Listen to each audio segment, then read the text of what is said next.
ถวายความนอบน้อมแด่พระรัตนตรัยถวายความเคารพพระมหาเถระพระเถรานุเถระทุกท่านขอความสุขความเจริญในธรรมจงบังเกิดมีแด่ท่านสาธุชนที่กำลังติดตามรับฟังรายการจากสถานีวิทยุแห่งนี้ทุกท่านขอนำท่านผู้ฟังเข้าสู่รายการคดีโลกคดีธรรม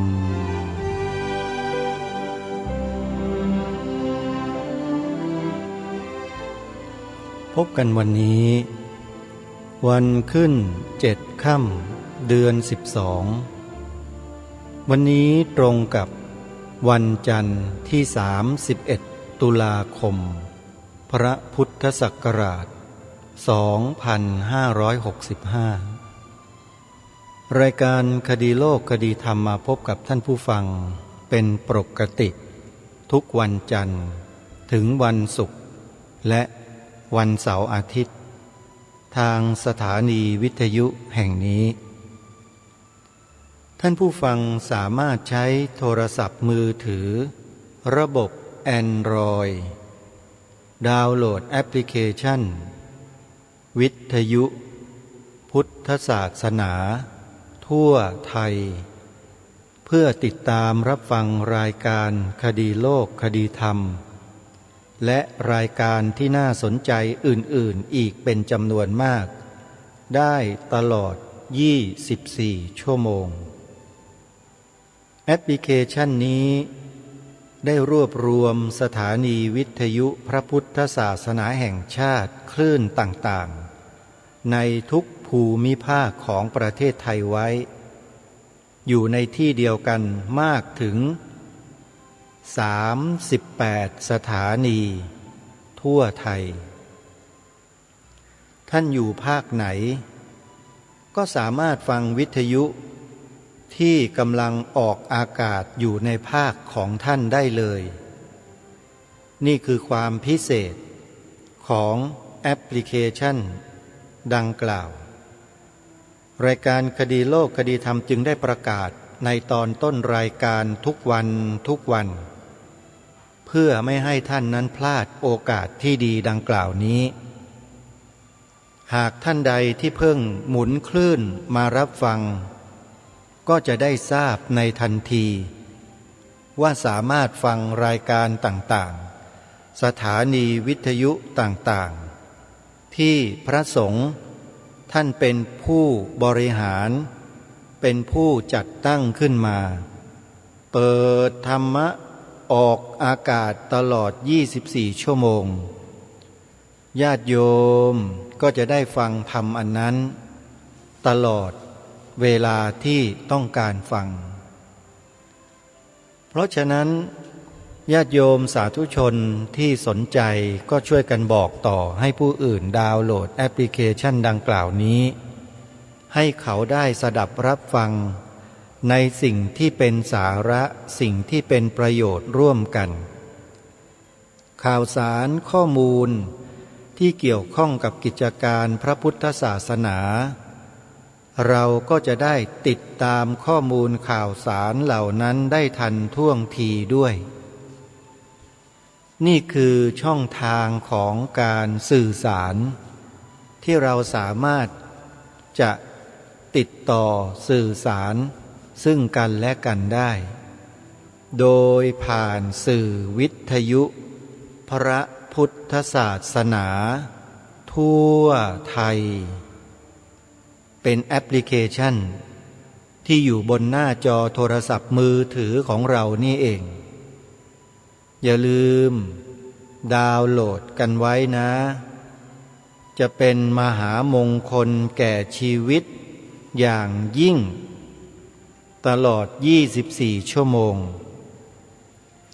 พกแอปพลิเคชันวิทยุพุทธศาสนาทั่วไทยไปไหนต่อไหนก็ตามเป็นสิริมงคลแก่ชีวิตแน่นอน ไม่มีพิษไม่มีภัย ผู้ร้ายไม่กล้าปล้นไม่กล้าจี้ถึงแม้จะยื่นให้ผู้ร้ายทั้งหลายก็วิ่งหนีไม่เอาด้วยแต่ถ้าเป็นพระสมเด็จวัดระฆังพระเบญจภาคีทั้งห้าญาติโยมสาธุชนก็ไม่ต้องห่วงไม่ต้องยื่นให้มันเห็นโยมญาติโยมแขวนมันก็ปล้นไปชิงไปอย่างแน่นอนนี่คือความจริงที่เราไม่สามารถปฏิเสธได้จึงขอเรียนเชิญเจริญพรสาธุชนทุกท่านได้ร่วมกันบอกต่อให้ผู้อื่นดาวน์โหลดแอปพลิเคชันนี้โดยทั่วถึงกันขออนุโมทนาสาธุวันนี้รายการคดีโลกคดีธรรมขอเริ่มต้นด้วยข่าวประชาสัมพันธ์งานบุญกฐินที่เหลืออยู่ให้สาธุชนได้มีส่วนร่วมในช่วงสุดท้ายของการกฐินวันที่4วันที่5พฤศจิกายนที่จะถึงนี้งานบุญกฐินที่วัดศรีอุดมวงศ์ตำบลศรีสงครามอำเภอวังสะพุงจังหวัดเลยจะจัดให้มีขึ้นเป็นประจำทุกปีเช่นเคยวันที่4เป็นวันแรกจะมีการนิมนต์พระมาแสดงธรรมเป็นการทำบุญฉลองกฐินตลอดทั้งคืนมีการถ่ายทอดทางโซเชียลเน็ตเวิร์กเป็นช่องของวัดศรีอุดมวงศ์วันที่5เป็นวันทอดกฐินขอเชิญญาติโยมสาธุชนที่สนใจจะร่วมบุญสามารถโทรศัพท์เพื่อไปสอบถามรายละเอียดเกี่ยวกับกิจกรรมดังกล่าวด้วยตัวของท่านเองที่หมายเลขโทรศัพท์0898404968งานบุญกฐินของวัดศรีอุดมวงศ์ส่วนงานบุญกฐินอีกงานหนึ่งก็คือวัดอารามมงคลตำบลยางตลาดอำเภอยางตลาดจังหวัดกาฬสินธุ์ยินดีที่จะเรียนเชิญสาธุชนร่วมบุญที่วัดอารามมงคลแห่งนี้เพราะวัดนี้เป็นวัดที่ดูแลให้การศึกษาภิกษุสามเณรเป็นจำนวนมากใครที่ได้มีโอกาสร่วมบุญกับวัดอารามมงคลวัดนี้ถือว่าท่านได้ช่วยพระภิกษุสงฆ์สามเณรที่ศึกษาเล่าเรียนพระปริยัติธรรมอยู่ที่วัดนี้ด้วยวันที่5จะมีการทำกิจกรรมกันช่วงกลางคืนและช่วงกลางวันไปโดยลำดับพอรุ่งขึ้นวันที่6พฤศจิกายนก็ทอดกฐินกันใครที่จะร่วมบุญสามารถโทรศัพท์เข้าไปสอบถามรายละเอียดเพิ่มเติมได้ที่หมายเลขโทรศัพท์084-034-4606หรือ094-281-3500อีกวัดหนึ่งที่ทางรายการคดีโลกคดีธรรมแนะนำให้ญาติโยมได้ร่วมบุญเป็นวัดที่ให้การสนับสนุนส่งเสริมพระภิกษุสงฆ์สามเณรให้เรียนบาลีนักธรรมเป็นหลัก แล้วยังมีงานด้านวิปัสสนากรรมฐาน งานเดินธุดงค์เป็นกิจกรรมประจำของวัดนี้ด้วย ใครที่จะร่วมทำบุญกับวัดนี้ท่านเตรียมจดหมายเลขโทรศัพท์เพื่อสอบถามรายละเอียดได้เลย วัดนี้คือ วัดภูจวงตำบลทับหลวงอำเภอบ้านไร่จังหวัดอุทัยธานีท่านเจ้าอาวาสวัดนี้จบปริญญาธรรม9 ประโยคเป็นเจ้าคณะอำเภอบ้านไร่เป็นพระวิปัสสนาจารย์เป็นพระอาจารย์ใหญ่แผนกบาลีของวัดนี้หรือประจำอำเภอบ้านไร่แห่งนี้ก็ว่าได้ญาติโยมสาธุชนที่จะทำบุญนั้นบุญกฐินของวัดภูจวงปีนี้จะจัดทอดในระหว่างวันที่5-6 พฤศจิกายนวันที่5มีกิจกรรมลอยกระทงฟังเทศน์ตลอดทั้งคืนวันที่6ช่วงเช้าตักบาตรเทโวช่วงสายเวลา10 นาฬิกาประกอบพิธีถวายผ้ากฐินหรือทอดกฐินกันนั่นเองจึงขอเรียนเชิญเจริญพรญาติโยมท่านใดที่จะร่วมบุญกับวัดภูจวง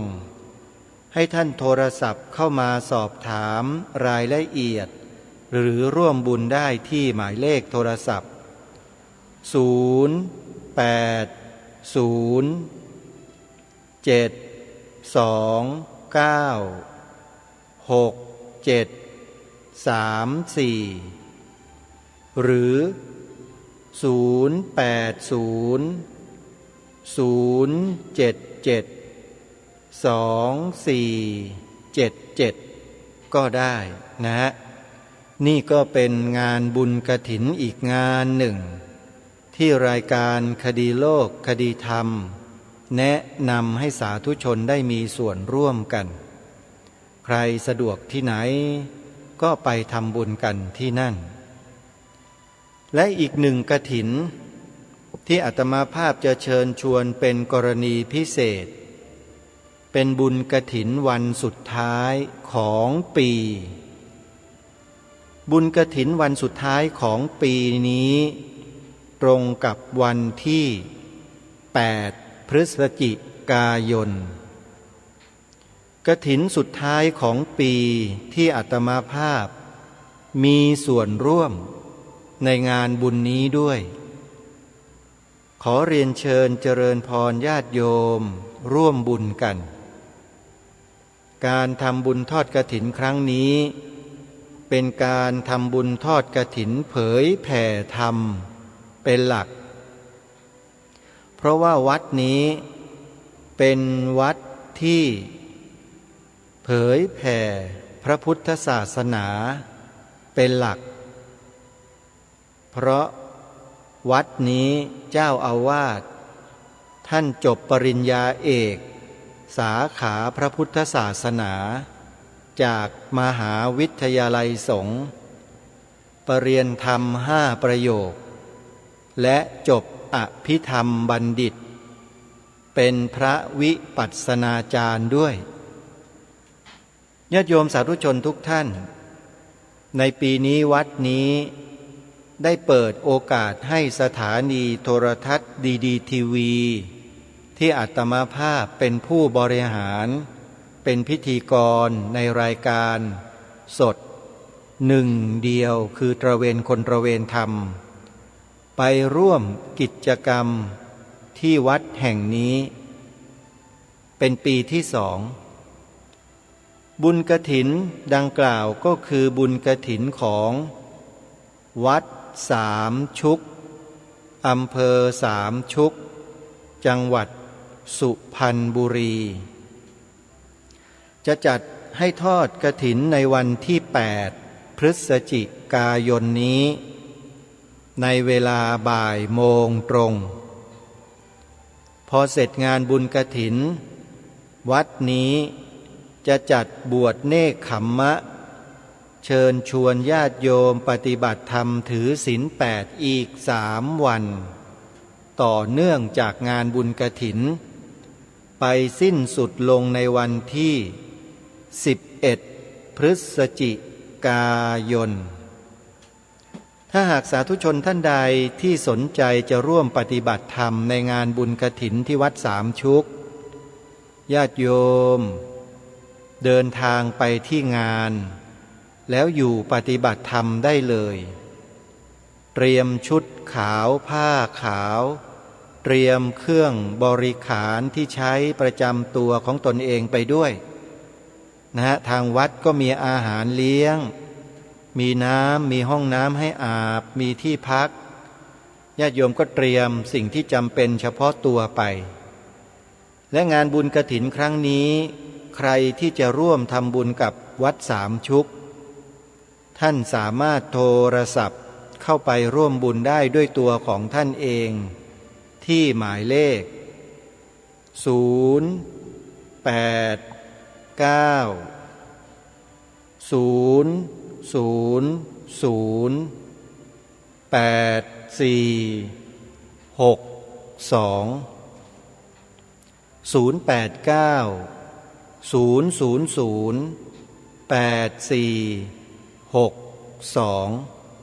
ขออนุโมทนาสาธุนี่ก็เป็นงานบุญกฐินสุดท้ายของปีที่เชิญชวนสาธุชนได้ร่วมบุญกันไม่ใช่มีแต่เฉพาะวัดที่ทางรายการแนะนำเท่านั้นนะโยม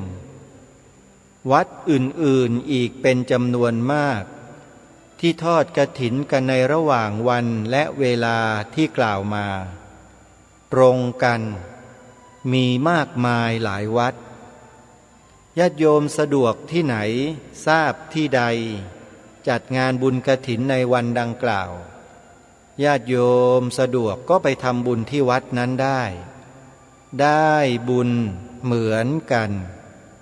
นะโยมนะเป็นการสืบสารพระพุทธศาสนาของเรา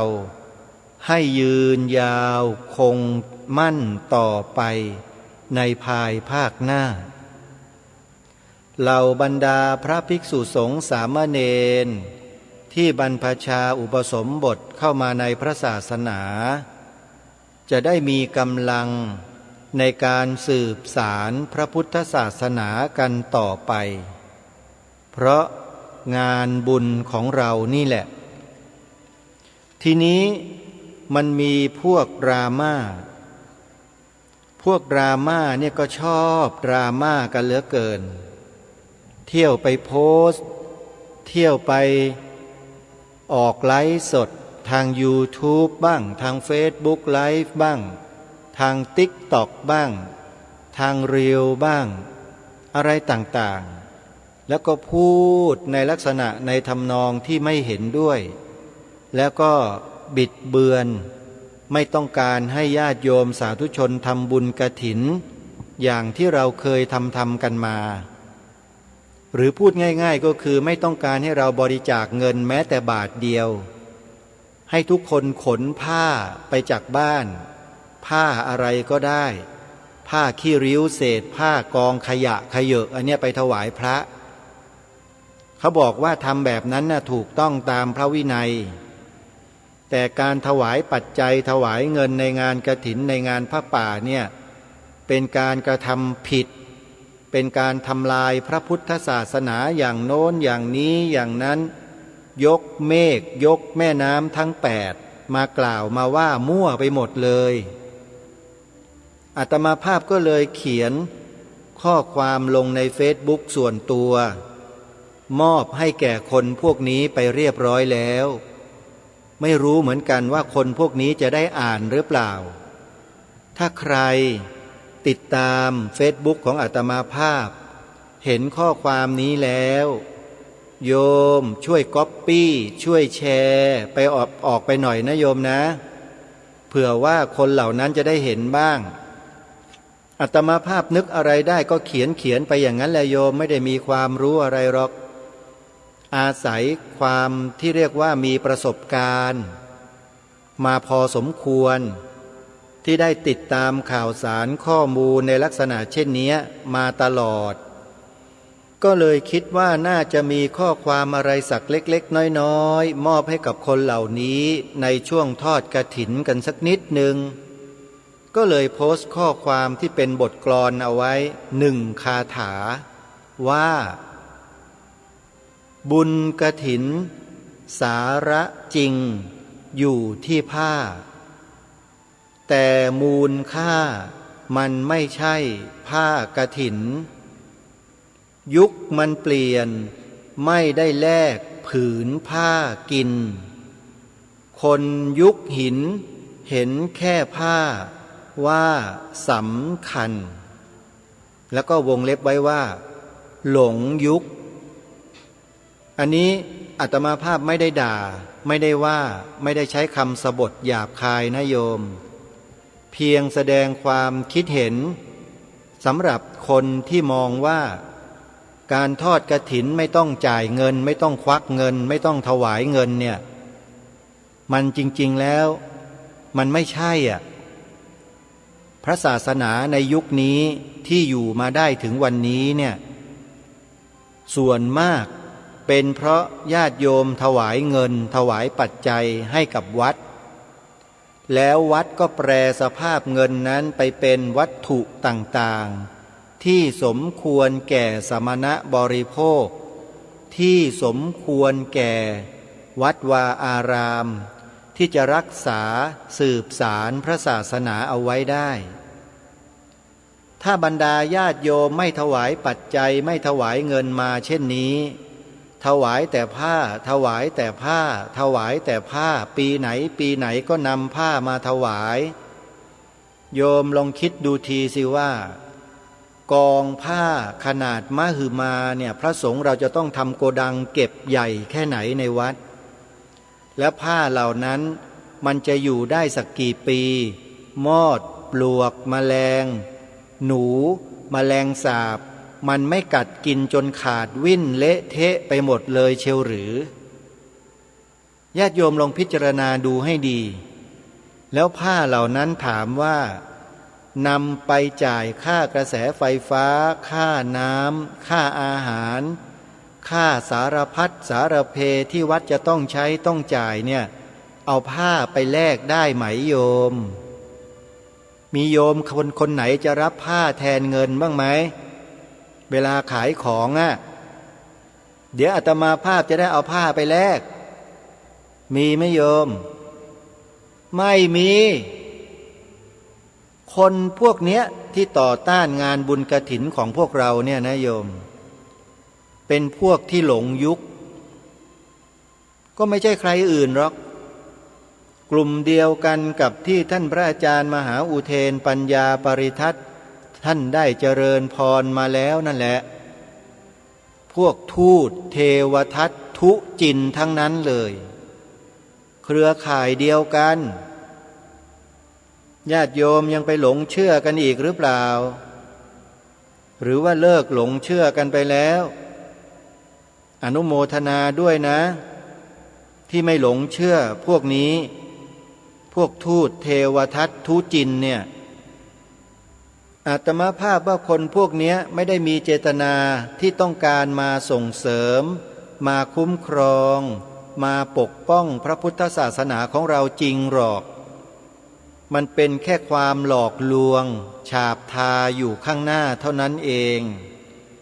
แต่ลึกๆแล้วเจตนาที่แท้จริงนั้นเป็นการทำลายพระพุทธศาสนาของเรามากกว่าจริงไม่จริงโยมลองเชื่อคนพวกนี้ดูกันสักปีหนึ่งก็ได้นะปีหน้าโยมลองนำผ้ากฐินบริวารกฐินที่เป็นผ้าทั้งหมดเลยนะนำไปถวายวัดทั่วประเทศให้หมดเลยนะโยม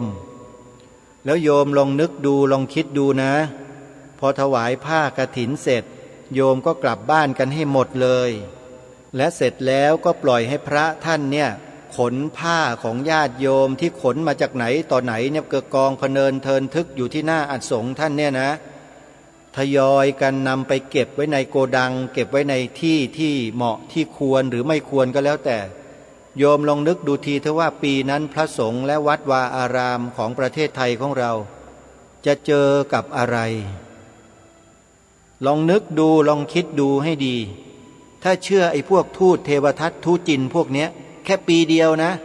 แค่ปีเดียวแล้วลองนั่งคิดพิจารณาลองนึกลองคิดลองพิจารณากันดูซิว่าภาพมันจะเป็นยังไงพระสงฆ์ท่านจะนำผ้าเหล่านี้ไปทำอะไรคนเหล่านั้นได้หาทางออกให้กับวัดวาอารามของเราไว้ด้วยหรือเปล่าไปเปิดบริษัทรับซื้อผ้าเพื่อที่จะเอามูลค่าจากผ้าไปใช้จ่ายค่ากระแสไฟฟ้าค่าน้ำค่าอาหารค่าชำรุดทรุดโทรมบูรณปฏิสังขรณ์วัดวาอารามจ่ายค่าพวกคนงานเจ้าหน้าที่ที่มาช่วยงานวัดงานวาทำได้ไหมโยมคนพวกนั้นทำไหมเปล่ามันทำลายเราเสร็จมันก็ไปแอบฉลองใหญ่โตกันว่าทำสำเร็จแล้วพวกเราไม่รู้ไม่ทันคนพวกนี้กันเลยไปหลงเชื่อมันอยู่กันได้อาตมาภาพนี่ไม่รู้จะพูดยังไงจึงจะทำให้พวกเราทุกคนทุกท่านได้เข้าใจได้ตรงกันมันก็คงเป็นไปไม่ได้ทั้งหมดแน่อยู่แล้วแต่ไม่เป็นไรญาติโยมอาตมาภาพถือว่าได้ทำหน้าที่บอกกับญาติโยมแล้วนะแล้วถ้าพระรูปไหนในประเทศไทยไปดราม่าร่วมกันกับพวกนี้อยู่ด้วยเนี่ยก็ขอบอกนะท่านนะท่านเก็บผ้าเอาไว้ให้หมดมีใครมาถวายเนี่ยท่านรับไว้ให้หมดนะท่านไม่ต้องรับเงินนะวัดท่านน่ะถ้ามีเงินแม้แต่บาทเดียวปรากฏขึ้นในวัดท่านเนี่ยถือว่าท่านเนี่ยถมน้ำลายรถฟ้านะอย่าดราม่ากันให้มากนักขอบอกนี่มันยุคอะไรท่านแล้วเงินปัจจัยที่ญาติโยมน้อมแล้วน้อมอีกจบแล้วจบอีกมาทำบุญเนี่ยมันมีบาปอยู่ตรงไหนถามหน่อยสิคนที่หาว่าเป็นบาปเนี่ยมันใช้สมองส่วนไหนคิดกันแน่อาตมาภาพก็ไม่เข้าใจเหมือนกันคนพวกเนี้ยปากว่าตาขยิบมือถือสากปากถือศีลชัดๆแล้วไปเชื่อกันอยู่ได้ยังไงทั้งพระทั้งโยมไปหลงเชื่อกันอยู่ได้ยังไงหัดไปฟังท่านพระอาจารย์มหาอุเทนปัญญาปริทัศน์ท่านได้พูดอธิบายขยายความในข้อพระวินัยไว้บ้างซิบอกให้ไปฟังกันได้ฟังกันบ้างหรือเปล่าคนที่ไม่เห็นด้วยกับสิ่งที่อาตมาภาพพูดอยู่เนี่ยไปฟังบ้างหรือเปล่าหรือไม่กล้าฟังแต่พวกทูตเทวทัตทูตจินศาสดาของตัวเองอยู่เท่านั้นหรือก็โง่กันต่อไปอยู่ดักดานกันต่อไปเรื่อยไปเถอะก็ไม่มีวันที่มันจะโง่หัวขึ้นมาดูสังคมดูโลกเขาเห็นหรอกมันก็จมปลักกันอยู่อย่างนั้นแหละอันนี้ไม่ได้ว่านะเป็นความจริงนี่มันยุคอะไรท่านศาสนาพุทธองค์สมเด็จพระสัมมาสัมพุทธเจ้ามิได้ทรงเป็นพระศาสดาอย่างเช่นพวกคุณหรอกไม่ได้โง่อย่างนั้นหรอกคุณพระศาสดาทรงมีอนาคตังสยานทรงพิจารณาเห็นทุกสิ่งทุกอย่างหมดไม่มีเหลือแล้วก็ทรงตรัสทรงแสดงพระธรรมวินัยไว้ครบถ้วนสมบูรณ์และให้พระภิกษุสงฆ์สามเณรเราถือปฏิบัติกันตามพระธรรมวินัยนั้นหากมีข้อบกพร่องอาบัติใดๆก็มีทางออกให้ทั้งหมดพระพุทธเจ้าไม่ได้ทรงปิดกั้นว่าใครทำผิดศีลแล้วสึกลาออกห้ามบวชไม่มีหรอกท่านหรือจะทรงบริพาทพระภิกษุทั้งสังฆมณฑลเหมือนอย่างไอ้พวกทูตเทวทัตทูตจีนว่าเป็นพวกมหาโจรทั้งหมดเพราะเหตุแห่งการรับปัจจัยรับเงินจากญาติโยมเนี่ยพระพุทธเจ้าก็ไม่ได้ตัด อย่างนั้นแน่นอน แล้วคนพวกนี้มันเป็นใครถามหน่อยพอพูดเรื่องนี้ขึ้นมาแล้วมันก็อดไม่ได้โยมอุณหภูมิมันสูงมันเป็นไปโดยอัตโนมัติเลยโยมเพราะความเป็นห่วงพระศาสนาของชาติบ้านเมืองที่จะโดนคนพวกเนี้ยคอยแทะคอยเล็มคอยแกะคอยกัดคอยเกาคอยอะไรต่างๆเนี่ยลักษณะแบบนี้มันเป็นสิ่งมีชีวิตประเภทไหนโยมก็ลองไปคิดดูแล้วกันนะแต่ไม่ใช่มนุษย์อ่ะมันทำลายอย่างเดียวมันพูดมันเคาะมันแคะมันแกะมันเกามันกัดตรงไหนได้มันกัดหมดมันไม่ไว้เลยฮะและในขณะเดียวกันพวกเราเนี่ยใช้ความเสียสละความศรัทธาตั้งมั่นด้วยความเสียสละความตั้งใจมั่นนำเงินนำปัจจัยของตนเองที่หามาได้โดยชอบทำด้วยความบริสุทธิ์จะมาทำบุญกับวัดวาอารามเพื่อให้วัดวาอารามได้ใช้ประโยชน์ให้กับงานพระศาสนาให้เหมาะสมกับยุคกับสมัยเนี่ยก็มาถูกไอ้คนพวกนี้มาแอบอ้างพระธรรมพระวินัยมาสกัดกั้นไม่ให้ญาติโยมเหล่านั้นทำบุญแล้วคนแบบนี้มันจะเป็นคนบุญหรือคนบาปมาสกัดกั้นการทำบุญของคนเนี่ยโยมลองใช้ปัญญาแบบมนุษย์ง่ายๆมนุษย์ที่ไม่ต้องมีความรู้สูงอย่างพวกอาตมาอย่างเราเนี่ยลองคิดดูซิว่ามันบาปหรือมันบุญไอ้คนพวกเนี้ยแล้วทำไมยังเชื่อกันอยู่ล่ะทำไมยังเชื่อทำไมไม่ไปฟังพระอาจารย์มหาอุเทนปัญญาปริทัศน์ดูบ้างเล่าที่รายการคดีโลกคดีธรรมเคยแนะนำมาให้พิมพ์ชื่อเนี้ยใน YouTube แล้วก็เจอท่านเลยท่านจะขึ้นมาแล้วเราก็เปิดฟังให้จบลองฟังดูสิใครสนใจถ้าจะกลับไปฟังนะโยมนะโดนเข้าวันนี้แล้วนึกอยากจะฟังขึ้นมาก็เตรียมตัวจดชื่อคลิปวิดีโออันนี้มันเป็นชื่อที่ไม่ตรงหรอกแต่เนื้อหานี้มันมีอยู่พอพิมพ์เข้าไปแล้วมันจะขึ้นมาเลยคำว่าทูตเทวทัตทุจินทอทหารสระอูตอเต่าอ่านว่าทูตแล้วก็คำต่อไปก็คือเทวทัตทุจินทอทหารทั้งหมดเลยไม่มีทอธงนะทูตเทวทัตทุจินทอทหารหมดเลยนะโยมตัวจินก็คือจอจานสระอีนอหนูตอเต่าการันจินตะที่แปลว่าคิดนี่แหละแปลว่าจิตแปลว่าจิตความคิดนี่แหละลองไปเปิดฟังดูมีอยู่ประมาณ 5-6 เทปอาตมาภาพเคยโพสต์ลงไปในรายการคดีโลกคดีธรรมให้ญาติโยมได้ฟังกันในไลน์กลุ่มหลายครั้งเวลาที่จัดรายการเสร็จจะบันทึกเสียงตัวเองเก็บไว้แล้วก็จะส่งไฟล์เนี่ยไปตามสถานีวิทยุของครูบาอาจารย์ของเราต่างๆนี่แหละและให้ครูบาอาจารย์เราเปิดออกอากาศให้ญาติโยมได้ฟังได้ศึกษาได้เรียนรู้กันจะได้ไม่ต้องไปดราม่าเหมือนกับไอ้พวกนี้ไอ้พวกทูตเทวทัตทูตจินทั้งหลายเนี่ยแล้วก็มาปิดกั้นบุญกุศลของตนเองมาทำลายวงจรแห่งความเป็นสิริมงคลของพระพุทธศาสนาที่ครูบาอาจารย์เราของเราท่านจะได้ดำเนินต่อไปข้างหน้าได้เราจะได้ไม่เป็นแบบนั้นเพราะฉะนั้นการที่เราจะทำอะไรพูดอะไรคิดอะไรในแต่ละครั้งเนี่ยเราต้องดูซ้ายดูขวาดูหน้าดูหลังกันให้พร้อมสับไม่ใช่ไปฟังแต่คนพวกนี้ใช้หูอย่างเดียวฟังแต่ไม่ดูในตาม้าตาเรือไม่มีเลยแล้วมันจะไปรักษาพระศาสนาของชาติบ้านเมืองไว้ต่อไปได้อย่างไรถ้าไปเชื่อคนพวกนี้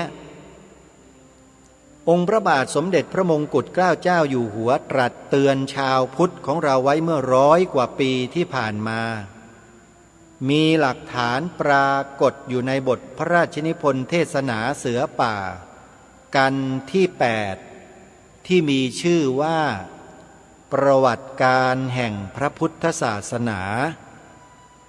ความนี้จะอยู่ปรากฏในตอนท้ายๆของกันใครมีหนังสือเทศนาเสือป่าหยิบมาดูให้เห็นจะประจักษ์แจ้งเดี๋ยวจะหาว่ารายการนี้ยกเมฆ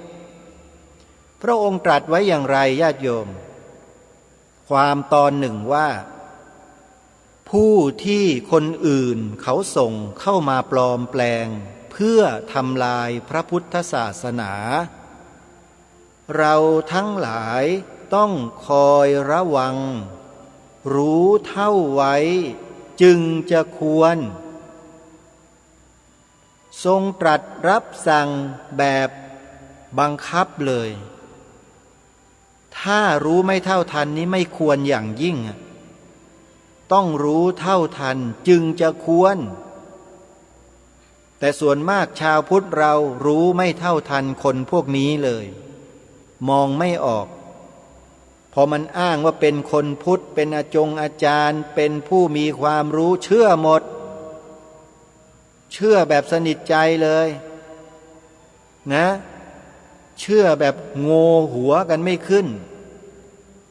พออ้างว่านั่นพุทธวจนะพุทธวจนะเชื่อหมดเลยโง่หัวกันไม่ขึ้นและสุดท้ายก็มาโจมตีพระสงฆ์ส่วนมากของประเทศมาบิดเบือนตามที่เขาบอกเป็นไงอย่างนี้เขาเรียกว่าแตกแยกหรือเปล่าแล้วใครล่ะเป็นคนทำให้ญาติโยมแตกแยกแตกสามัคคีไม่ได้เป็นหมู่เดียวกันเนี่ยใครไม่ใช่คนเหล่านี้หรอกหรือที่มาทำให้ญาติโยมต้องแตกตัวแยกตัวออกไปนั่นน่ะนี่แหละเขาเรียกว่าแตกแยกตัวจริงเสียงจริงใครล่ะเราอาตมาภาพหรืออย่างไรเปล่าเลยก็ทำหน้าที่ตามปกติทำมาอย่างนี้ตั้ง20-30 ปีก็อยู่อย่างนี้ก็ทำรงรักษาพระศาสนากันมาได้ไม่เห็นพระศาสนาจะเดือดร้อนจะต้องถูกเผาทำลายอะไรต่างๆไม่เห็นมีเลยแต่ในขณะที่3 จังหวัดชายแดนภาคใต้ถูกยิงถูกฆ่าถูกเผาถูกตัดคออยู่ไม่เห็นมีความรู้สึกรู้สาอะไรกันบ้างเลยล่ะพวกโยมอะที่ไปเชื่อพวกเทศทูตเทวทัตทุจินเนี่ยรู้สึกรู้สากันบ้างไหมเนี่ยว่าถูกอะไรนั่นน่ะพระศาสนาของชาติบ้านเมืองกำลังถูกอะไรกันอยู่ถ้าต้องการจะรู้ต้องการจะทราบมีข้อมูลให้ดูให้ฟังกล้าฟังกล้าดูกันหรือเปล่ามันอยู่ที่จิตสำนึกและความตั้งใจของพวกเราเนี่ยต้องการจะทราบข้อมูลไหมเล่าถ้าต้องการทราบให้พิมพ์เข้าไปใน YouTube อีกชื่อหนึ่งเป็นสถานการณ์ภาคใต้ล้วนๆเลยไม่มีเรื่องอื่นถ้าต้องการรู้นะพิมพ์เข้าไปในชื่อที่ว่าขุนกระเพราแค่นี้แหละ3 พยางค์ขุนกระเพรารับรองได้ว่าจะรู้ความจริงทั้งหมดเพราะคนที่ใช้นามปากกาว่าขุนกระเพราที่นำมาเล่ามาบอกให้พวกเราได้ฟังได้สดับกันเนี่ยเขาอยู่ในพื้นที่ปฏิบัติหน้าที่อยู่ในพื้นที่มานานแล้วเขาก็ได้เจอกับความเป็นจริงหลายอย่างที่ไม่เป็นที่ปรากฏและไม่เปิดเผยแล้วเขาก็นำมาเปิดโปงขบวนการเหล่านั้นเกลี้ยงเกลาไม่มีเหลือเลยล่อนจ้อนไปหมดนี่คือความจริงที่เราไม่รู้ถ้าหากรู้แล้วเราจะเข้าใจอะไรมากกว่านี้เยอะคงจะไม่ตั้งท่าชี้หน้าว่ารายการคดีโลกคดีธรรมอยู่วันยังค่ำหรอกคงจะเลิกกันสักวันแหละเพราะมารู้ความจริงเข้าว่าไอ้ตัวทำลายศาสนาของชาติบ้านเมืองเราที่แท้จริงเนี่ยมันคืออะไร แบบไหนยังไงนั่นแหละเรามารู้ความจริงตรงนั้นแต่ที่พูดไปเนี่ยมันไม่ได้ถึงเศษเสี้ยว1 ใน 100หรอกโยมที่อาตมาภาพพูดอยู่เนี่ยคนที่ก็มีข้อมูลเต็ม100%มีอยู่แต่เราไม่ไปฟังไม่ไปดูกันเองมัวแต่มาชี้หน้าว่ารายการคดีโลกคดีธรรมอยู่นั่นแหละ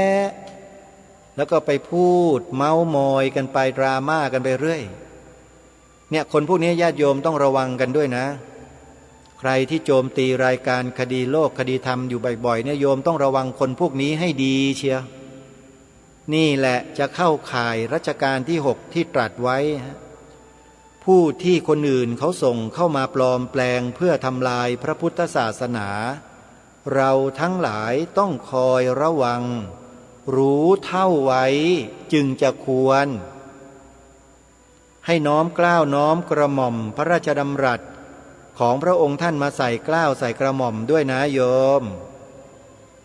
อย่ามัวแต่ฟังคนเหล่านี้อยู่ต้องศึกษาเรียนรู้ต้องดูต้องฟังให้กว้างขวางให้ลึกซึ้งให้ละเอียดให้เข้าใจก่อนที่จะเชื่อใครง่ายๆไม่งั้นก็ตกเป็นทาสเขาเป็นเหยื่อของเขาไปในที่สุดแล้วก็มาทำลายพวกเดียวกันเองปราชญ์บัณฑิตในสมัยก่อนเขาได้อุปมาไว้ดีนะกลายเป็นด้ามมีดให้เขาจับมาฟันพวกเดียวกันเองนั่นแหละพวกท่านทั้งหลายนั่นแหละที่มาโจมตีรายการคดีโลกคดีธรรมอยู่เนี่ยท่านนำไปเป็นด้ามให้เขาแล้วมาฟันพวกเดียวกันเองอยู่ปรากฏว่าฟันไม่โดนสักทีหนึ่งอาตมาหลบเก่งโยมฟันยังไม่โดนนะถ้าโดนก็จบรายการไปแล้วไม่มีรายการให้ฟังแล้วโยมเพราะฉะนั้นจะฟันยังไงก็ฟันมาเถอะก็อาตมาภาพไม่รับซะอย่างมันจะโดนได้ยังไงใช่ไหมไม่ได้เอาหัวไปรับไม่ได้เอาคอไปรับเขานี่อาตมาก็ต้องหลบสิหลบตั้งฉากใหม่แล้วก็อธิบายความให้ฟังให้เข้าใจว่าฟันแบบนั้นไม่ถูกนะบรรพชนเราไม่ได้สอนให้มาทำกันแบบนี้นะก็บอกเขาไปเผื่อว่าเขาจะมีจิตสำนึกกลับจิตกลับใจกลายเป็นคนที่ดีขึ้นมาได้ก็ทำหน้าที่กันไปใครมีหน้าที่ฟันก็ฟันไปสิเหนื่อยเมื่อไหร่ก็คงจะหยุดกันเองฟันไม่โดนสักทีหนึ่งเพราะอาตมาภาพไม่ยอมอยู่นิ่งๆให้ฟันไงก็อธิบายเหตุอธิบายผลนี่แหละ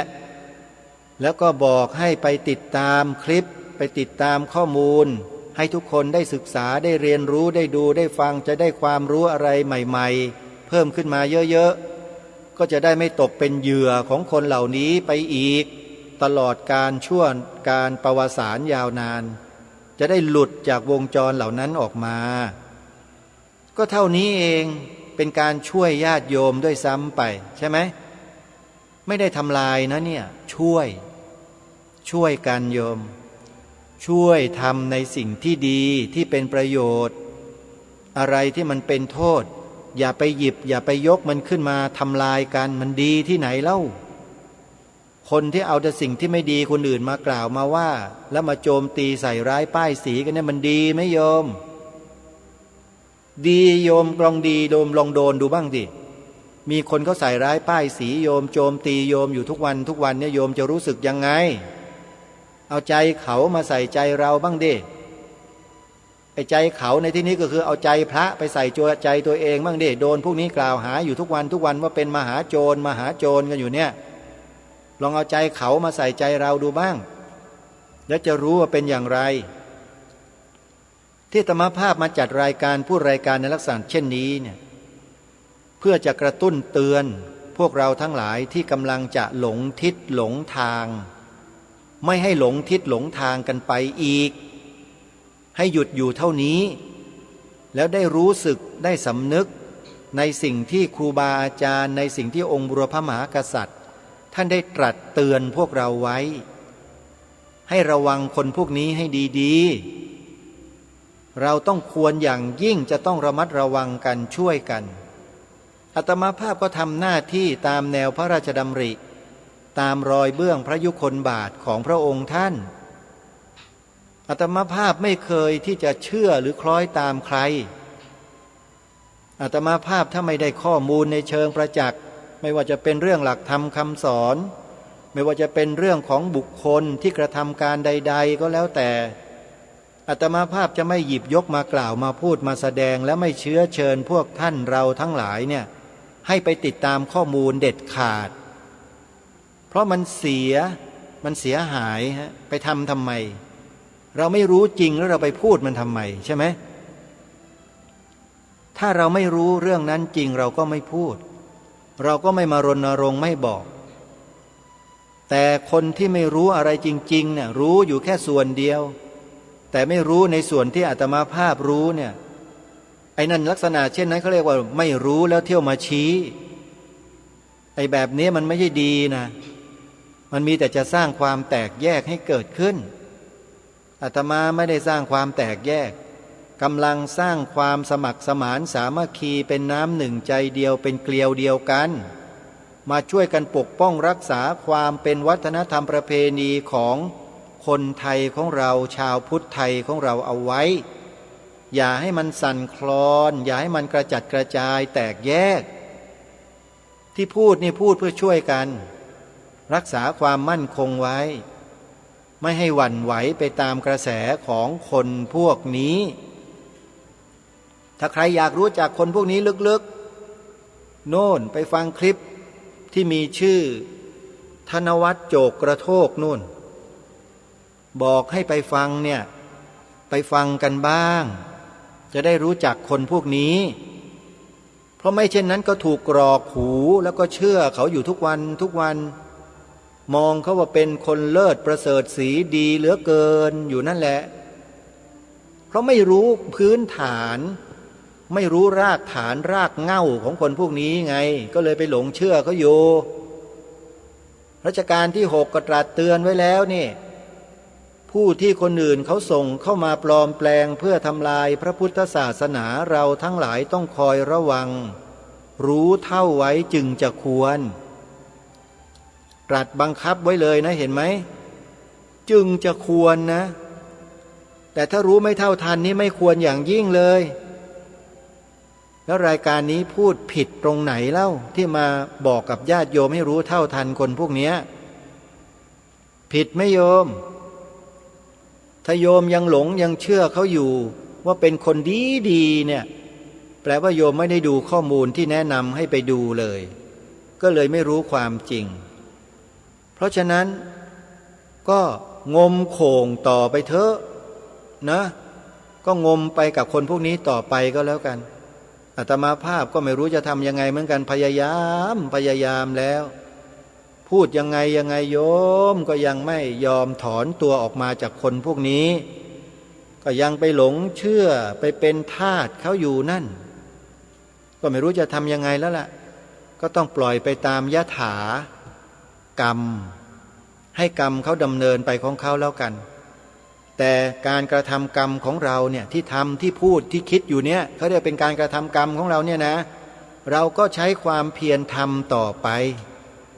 เป็นการสร้างกรรมที่ดีต่อไปเพื่อประโยชน์ส่วนรวมต่อไปนะก็ขอฝากท่านผู้ฟังทุกท่านช่วยพิจารณาตัดสินใจด้วยกันวันนี้เวลาของรายการหมดท่านผู้ฟังอาตมาภาพต้องขอสมมุติยุติรายการไว้แต่เพียงเท่านี้ก่อนไว้พบกันใหม่ในวันต่อไปขอความสุขความสวัสดีในธรรมแห่งองค์สมเด็จพระบรมศาสดาสัมมาสัมพุทธเจ้าจงปรากฏเกิดมีขึ้นในจิตใจของท่านผู้ฟังทุกท่านทุกคนเทอญขอเจริญพรกล้าคิดก็ต้องกล้าทำอย่ากลัวถ้าทำความดีเป็นศึกษาปัญหาให้ทันท่วงทีเมืองไทยจะพัฒนากว่านี้รายการดีๆคดีโลกคดีธรรมขอรำพันบรรยายความคิด เครื่องหมายแห่งสีทั้งสามงามถนัดขาวคือบริสุทธิ์สีสวัสดิ์หมายพระไตรรัตน์และธรรมะคุ้มจิตไทยแดงคือโลหิตเราใสซึ่งยอมสละได้เพื่อรักษาชาติศาสนาน้ำเงินคือสีโสภาอันจอมประชาพระโปรดเป็นของส่วนองค์จัดริ้วเข้าเป็นไตรรงค์จึงเป็นสีธงที่รักแห่งเราชาวไทยทหารอวตารนำไปยงยุทธวิชัยวิชิตก็ชูเกียรติสยาม ประเทศไทยที่เจริญมั่นคงมาได้จนถึงทุกวันนี้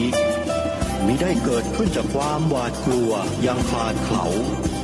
แต่บรรพบุรุษไทยของเราทุกยุคทุกสมัยล้วนแต่มีความกล้าหาญและชาญฉลาดปกป้องเอกราชสร้างชาติให้เกิดความมั่นคงโดยมีธงแห่งพระไตรรัตน์เป็นเครื่องนำชัย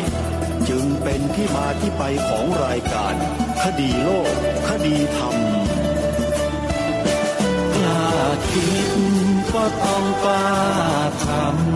ำอย่ากลัวถ้าทำความดีเร่งศึกษาปัญหาให้ทันท่วงที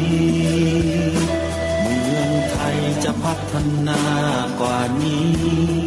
รายการดีๆคดีโลกคดีธรรมรายการดีๆคดีโลกคดีธรรม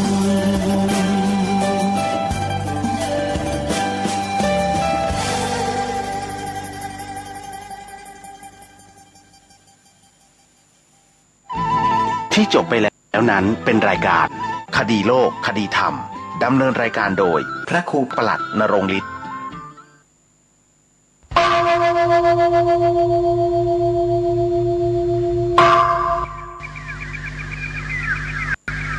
พรุ่งนี้เป็นวันพระขอเชิญลดละอบายมุขทำจิตใจให้สงบสะอาดปราศจากสิ่งเศร้าหมองทั้งปวง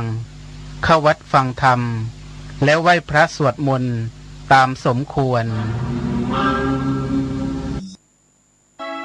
สร้างมนุษย์สมบัติสวรรค์สมบัตินิพพานสมบัติข่าวสารเพื่อการประชาสัมพันธ์ขอเชิญชวนศรัทธานักศีลนักบุญทั้งหลายร่วมทำบุญทอดกฐินสามัคคีมหากุศลประจำปีพุทธศักราช 2565 โดยเจ้าพระคุณสมเด็จพระมหาวีระวงศ์เลขานุการสมเด็จพระสังฆราชกรรมการมหาเถรสมาคมโปรดประทานผ้าไตรกฐินให้คุณบุญชัยมาบุญศักดิ์สิทธิ์ที่ปรึกษาพิเศษหัวหน้านายทหารฝ่ายเสนาธิการประจำปลัดกระทรวงกลาโหมโยมพ่อเลี้ยงธนวัฒน์แม่เลี้ยงทัศพิชาสุสิงห์คำร่วมกับศรัทธาสาธุชนทั้งหลายน้อมนำถวายผ้ากฐินพระสงฆ์ที่จำพรรษาท่วนไตรมาสของวัดวังสิงห์คำตำบลป่าแดดอำเภอเมืองเชียงใหม่ทอดกฐินกฐินนะคะ